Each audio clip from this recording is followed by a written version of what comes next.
रामकृष्ण हरिबंधूनो, मी advocate Bandu काशीत. एक मराठा कोटी मराठा, एक धनगर कोटी धनगर. बांधवानो, माझ्या मुलाला लॉच्या सीईटी मध्ये 99.25% आले असताना माझ्या मुलाने प्रश्न केला होता, पप्पा मला ज्या कॉलेजला ऍडमिशन पाहिजे त्या कॉलेजला मला ऍडमिशन मिळेलच असं वाटत नाही आरक्षणामुळे.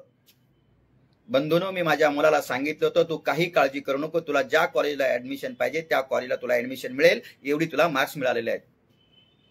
मराठा समाजातील गोरगरिबांच्या लेकरांनो, बांधवांनो, माझा आजचा हा व्हिडिओ अत्यंत काळजीपूर्वक ऐका. बांधवांनो, महाराष्ट्राचे जाणते राजे शरदचंद्रजी पवार साहेब, तुम्हाला काय वाटतं माझ्या मुलाला ऍडमिशन मिळालं असेल किंवा नाही? छगन भुजबळ तुम्हाला काय वाटतं? अजितदादा तुम्हाला काय वाटतं? फडणवीस तुम्हाला काय वाटतं? दरेकर तुम्हाला काय वाटतं? सदाभाऊ खोत तुम्हाला काय वाटतं? लक्ष्मण हाके तुम्हाला काय वाटतं? प्रकाश शेंडगे तुम्हाला काय वाटतं? ओ राणे साहेब, तुमचा एक मुलगा खासदार होता, एक मुलगा आमदार आहे, तुम्ही मुख्यमंत्री होता, तुम्हाला काय वाटतं? मराठा समाजातील मुलांना आरक्षण मिळू नये अशी भूमिका घेणाऱ्या, मराठा समाजातील विरोध करणाऱ्या शंडानो, तुम्हाला काय वाटतं? रिक्षा चालवता चालवता महाराष्ट्राचे मुख्यमंत्री झालेल्या एकनाथजी शिंदे साहेब, तुम्हाला काय वाटतं? माझ्या तालुक्यातील माझा नेता, काय का झाडी, काय डोंगर, काय हॉटेल, सगळं एकदम ओके म्हणणाऱ्या शहाजी बापू पाटील, तुम्हाला काय वाटतं? माझ्या मुलाला 99.25% मार्क्स मिळाले असताना लॉला ऍडमिशन मिळालं असेल किंवा नाही गव्हर्नमेंट लॉ कॉलेजला? बांधवांनो, 12 तारखेला माझ्या मुलाची मेरिट लिस्ट लागली. मी माझ्या मुलाला प्रश्न केला, एक बाप म्हणून ऍडमिशन मिळालं का? मेरिट लिस्ट मध्ये नाव आलं का? बांधवांनो, माझ्या मुलानं माझ्या चेहऱ्यावरच्या रेषा पाहिल्या, त्यांना वाटलं आता पप्पाला वाईट वाटेल, काय सांगावं. बंधूनो, माझ्या मुलाच्या चेहऱ्यावरचं दृश्य पाहिल्यानंतर मला समजून गेलो की ही व्यवस्था, माझ्या मुलाचं कदाचित नाव आलेलं नसावं म्हणून माझा मुलगा बोलत नाही.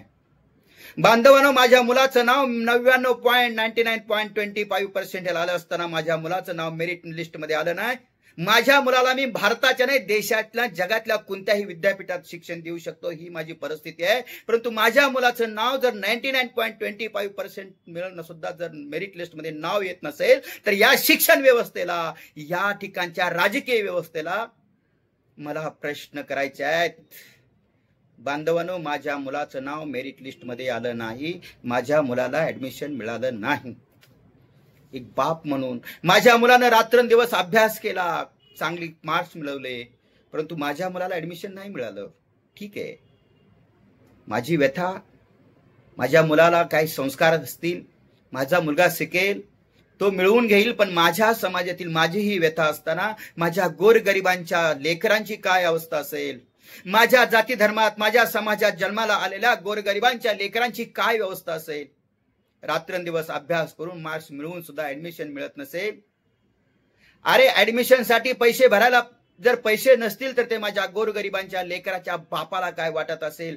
ही गोष्ट या सत्ताधाऱ्यानो, या विद्वानानो, मला माझ्या प्रश्नाचं उत्तर द्या. 99.25% मार्क्स मिळाले असताना ऍडमिशन मिळत नसेल आणि त्याच ठिकाणी एससी, एसटी आणि ओबीसी प्रवर्गातील मुलांना 70-80% मार्क्स मिळून जर ऍडमिशन मिळत असेल तर माझ्या लेकरांचा काय दोष आहे? या प्रश्नाचं उत्तर या व्यवस्थेने मला द्यायचं. ए विद्वानानो, ए या भारत देशातल्या न्यायमूर्तीनो, ए न्यायाधीशानो, मला न्याय हवाय.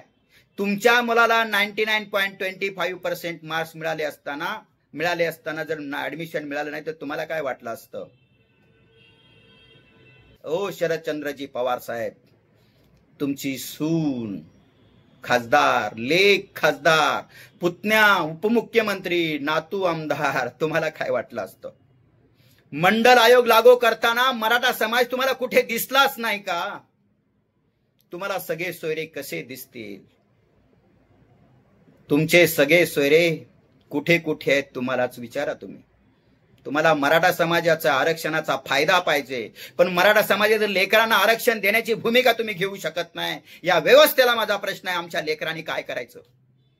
ए मराठा समाजातील लेकरांनो, ए मराठा समाजातील माझ्या बांधवांनो, अरे पक्षाला बाप आणि नेत्याला बाप मानणारानो लक्षात घ्या. मला सुद्धा माहिती आहे माझ्या सांगोला तालुक्यामध्ये मी विधानसभेला उभा राहिल्यानंतर माझं डिपॉझिट जप्त होईल अशी परिस्थिती आहे. शहाजी बापूलाच देव मानणारे आणि गणपतराव देशमुखांनाच देव मानणारे, परंतु जातीला देव न मानणाऱ्या बांधवांनो लक्षात ठेवा, तुमच्यावर वेळ आलेली आता बदलण्याची, सत्ता ताब्यात घेण्याची. हे सत्ताधारी तुमचे आमचे कधीच नाहीत. आपल्या जातीतील दुश्मन आपल्या विरोधात उभे आहेत. त्यांना फक्त सत्ता पाहिजे, समाजाचा वापर करायचा आहे. म्हणून बांधवांनो यापुढची जी लढाई असेल ती आपल्या जातीसाठी असेल, आपल्या धर्मासाठी असेल. वेळ आली तर हे मंडल आयोग रद्द करण्यासाठी मी जीवाचं रान करेन. आणि मी विश्वरत्न डॉक्टर बाबासाहेब आंबेडकरांनी त्यांच्या समाजासाठी जे काही केलं, त्यांना हक्क अधिकार मिळवून दिले राज्यघटनेच्या माध्यमातून. ए विद्वानानो, ए मराठा समाजातील माझ्या बांधवांनो, उठा, संघटित व्हा, संघर्ष करा.